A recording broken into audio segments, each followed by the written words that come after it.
usted compite políticamente, pueden matarlo.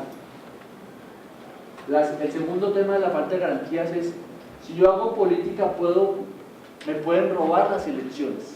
O sea, hay una fragilidad en el sistema electoral. Eso fue lo que pasó, supuestamente, tenemos siempre la duda, el 19 de abril del 70. ¿Qué pasó el 19 de abril del 70? Las elecciones presidenciales, donde ganó, entre comillas, Misael Pastrana, entre comillas, porque hay un cuestionamiento si eso fue legal o no fue legal, o un robo o un fraude. Esa es la segunda dinámica de la falta de garantías. O sea, usted lo puede matar por hacer política o le puede robar las elecciones. Y la tercera es la competencia es demasiado desigual, ¿cierto?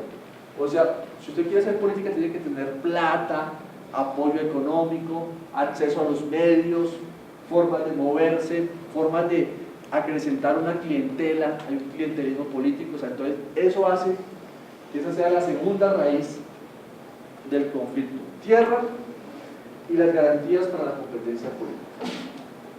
Entonces, ese conflicto de los años entre el 46 y el 53, ¿por qué se menciona el 46? Porque en el 46 fue cuando empezaron a asesinar a liberales en varias partes del país. Si ustedes recuerdan, hubo una marcha que se llamó la Marcha del Silencio, que tal vez, si no estoy mal, es enero del 48 o finales del 47, y está el discurso de Gaitán, que es una pieza magistral de comprensión del momento, ¿no? Una marcha que se hizo en total silencio, ¿cierto?, con banderas negras en señal de luto, y si ustedes leen o escuchan ese discurso, van a encontrar una formulación de decir: no nos maten, respétenos la vida, ¿cierto?, no cojamos ese camino de la violencia. Ese es ¿y por qué el 53? Y aquí estaba una foto de los guerrilleros liberales, esa foto, dice el pie de página, bueno, guerrilla de la Fonseca, exactamente. Esto puede ser una foto de los guerrilleros liberales, o sea, la respuesta a la violencia que se desata en el campo, fundamentalmente con la adscripción de conservadores contra liberales, pero que en el fondo lo que tiene es una guerra entre conservadores y liberales, pero la motivación fundamental es controlar tierras, controlar rentas, fundamentalmente el café, expandir latifundios y sacar de la competencia política a los liberales. Tiene como respuesta, ¿cierto?, el surgimiento de dos tipos de guerrillas: la guerrilla liberal, que tuvo su mayor expansión en el llano, ¿cierto?, de manera impresionante, que accede, ¿cierto?, accede a un armisticio. Esa es la foto del año 53, se acaban de cumplir 50 años del armisticio con las guerrillas liberales, en septiembre del 53. Y hay una segunda dinámica de autodefensa en el campo, más liderada por los comunistas. Entonces, ese conflicto mal cerrado entre el año 46 y el año 53 es el que, digamos, tiene su continuidad luego en el año 64. ¿Cuál es la continuidad entre uno y otro conflicto? La continuidad es nosotros, digámoslo, un grupo de campesinos ubicados entre el sur del Tolima y el norte del Cauca y no sé qué parte del Huila, en ese epicentro, un grupo pequeño de campesinos que ha estado en la violencia del 46 al 53, tiene desconfianza del Estado. Dice: nosotros no confiamos en el Estado. Y nosotros creemos que acá hay un problema de tierras y un problema de garantías de competencia política no resuelto. Y en medio de esa desconfianza, el Estado los agrede bajo la idea de hay unas repúblicas independientes, o sea, hay una gente que no está bajo la autoridad, que no respeta el Estado colombiano, y sobre esa gente se abalanza la fuerza del Estado, que son un grupo de campesinos en lo que se llama la Operación Marquetalia, y de ahí surge lo que hoy conocemos, y lo conocemos desde hace 49 años, como las Fuerzas Armadas Revolucionarias de Colombia, FARC, ¿cierto? Ese es, digámoslo, el punto de partida de la narración de este informe. O sea, tenemos un conflicto armado desde el año 64, pero si queremos entender el conflicto, tenemos que ir para atrás. Tenemos que ir para atrás por lo menos 20 años, ¿cierto? Y mire que eso es lo que dice las FARC hoy. Las FARC dice, sí, yo estoy dispuesto a hablar de mis responsabilidades, pero mis responsabilidades no arrancan en el año 64, sino que yo quiero que hablemos de lo que pasó en los 50 y lo que pasó en los 40, ¿cierto? Como memoria, como argumentación política. Entonces, ahí es como, ahí es el encuadre de este informe. Este informe está diciéndonos, miren, tenemos un conflicto armado desde el 64 hasta el día de hoy, ¿cierto? Y luego nos explica, entonces, si ustedes ven el titular, ese señor que está, bueno, luego hablamos de eso, pero está, ese señor que está a la derecha, no tenemos un... El sacerdote Camilo. Es el sacerdote Camilo Torres, el que está a la derecha, viendo de frente, es un sacerdote que luego va a ser protagonista, exactamente. Eso es en una pedrea cerca de la Universidad Nacional o en algún barrio de Bogotá. Bueno, pero miren cómo se llama el capítulo. El segundo capítulo, si logramos nuevamente ubicarnos, se llama Orígenes, las dinámicas y el crecimiento. O sea, el capítulo, si ustedes me dijeran cómo leemos este informe, yo les diría, arranquen por el capítulo 2. O sea, lean la presentación del informe, pero no arranquen por el capítulo 1. Si miramos el capítulo 1, sí, porfa, el capítulo 1, miremoslo cómo se llama. Representa los indicadores. Bueno, entonces aquí está. Miren cómo se llama el capítulo 1. Está el informe general y está el capítulo 1, así se llama, así como está arriba. Una propuesta. Una guerra. Exactamente, entonces se llama. No, miren cómo se llama el capítulo 1.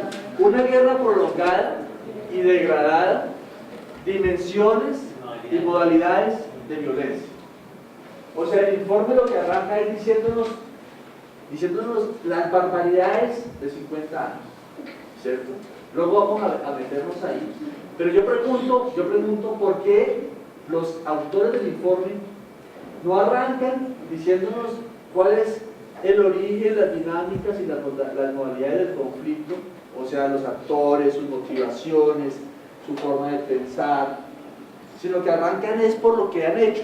Mira, capítulo primero, una guerra prolongada y degradada, dimensiones y modalidades de violencia. Entonces, ¿por qué creen que optaron por colocar como los hechos del conflicto antes de colocar los actores y sus motivaciones? Yo preguntaría, ¿por qué ustedes creen que lo hicieron así? A ver, ¿ustedes por qué creen que el capítulo 1 lo que nos muestra es el horror de los 50 años? Bueno, las raíces del doctor Mientras Cuatro. ¿Por qué más? O sea, ¿por qué creen que arranca el informe? Para darle un toque terrorista. Para darle un toque terrorista. O sea, fuerte, o sea, para socialmente un toque de horror, y entonces de ahí a este rechazo social a que se mire la historia porque de atrás tiene más peso. Bueno, yo creo que sí. O sea, yo creo que los autores han dicho, yo quiero impactar a los ciudadanos. O sea, mostrarles lo que ha sido esta barbarie, ¿cierto? Esta barbarie de medio siglo. Y luego sí nos explica, nos dice, bueno, ¿quién es el que ha hecho esta barbarie? Sus responsabilidades y sus formas de actuación. Bueno, entonces, primer punto digámoslo, de entrada de este informe. Es decirnos, este conflicto tiene raíces profundas y tiene una explicación objetiva de por qué se dio. O sea, me parece que la primera entrada que nosotros debemos de colocar acá es: este es un conflicto por el poder. El informe, no sé si lo explique de esa forma, pero en la forma en que lo presenta, tenemos que decir que ha sido un conflicto político, donde están los intereses económicos, las valoraciones sociales, las formas de entender a Colombia, de actuar en Colombia. O sea, ese es un conflicto de poder, ¿cierto? ¿Cómo se define un conflicto? Si yo ya definen un conflicto, ¿ustedes cómo me lo definirían? ¿Qué es un conflicto? Es la diferencia de intereses. Diferencia de intereses. Desacuerdo social. Desacuerdo. Bueno, otra definición de conflicto. ¿Perdón? Inconformidad. Bueno, exactamente. Ahí, cuando hablamos de conflicto, hablamos de intereses que chocan. Intereses que chocan. Aspiraciones que chocan, ¿cierto? Que chocan. Pero no todos los conflictos son violentos. O sea, una cosa es conflicto y otra cosa es violencia. ¿Sí? Hay conflictos que se dirimen de manera civilizada. Entonces uno dice, bueno, ¿ustedes qué conflictos han tenido en la vida? A ver, cuéntenme los conflictos de ustedes, a ver, ¿qué? Un conflicto. Sí. ¿Tú por qué chocas con las personas? Por las mentiras. Bueno, las mentiras generan conflicto. Yo aspiro a la verdad, ¿cierto? Y al no tener la verdad, hay conflicto. Otro conflicto, a ver. ¿Desacuerdos por qué? ¿En qué temas, por ejemplo, más específico? En la rumba, por ejemplo. Yo quiero ir a salsa y usted quiere vallenato. Eso genera conflicto, ¿cierto? Entonces uno dice, no, vamos a un sitio donde coloquen salsa y vallenato. Esa es una forma de dirimir el conflicto. O sea, la vida se mueve sobre conflictos, sobre choques permanentes. Esos choques están desde lo más micro de la vida privada hasta lo más público. O sea, la vida se mueve sobre choques permanentes. Pero se pueden dirimir de manera civilista, de manera democrática, ¿cierto? De manera concertada, de manera dialogada. O se pueden dirimir al otro extremo, es en la eliminación del otro. O sea, yo creo que esto hay que hacerlo así, y si no es así, pues entonces hay problema, hay violencia. Este es un tema de conflicto de poder. Yo creo que Colombia debe ser así. Colombia tiene que repartir tierras. Colombia, la gente puede ser liberal, comunista, conservadora, lo que sea, y se puede competir. O ustedes los comunistas no tienen lugar acá, o ustedes los conservadores no tienen lugar acá. O sea, y eso se llevó a un choque violento. Esa es, digámoslo, creo yo, en el desarrollo de todo el capítulo 2, la argumentación de cómo entender este conflicto armado. Es un conflicto por el poder. Yo tengo el poder, yo soy el presidente Guillermo León Valencia, ¿cierto? Año 1000, presidente entre el año, Guillermo León Valencia, presidente de Colombia entre el año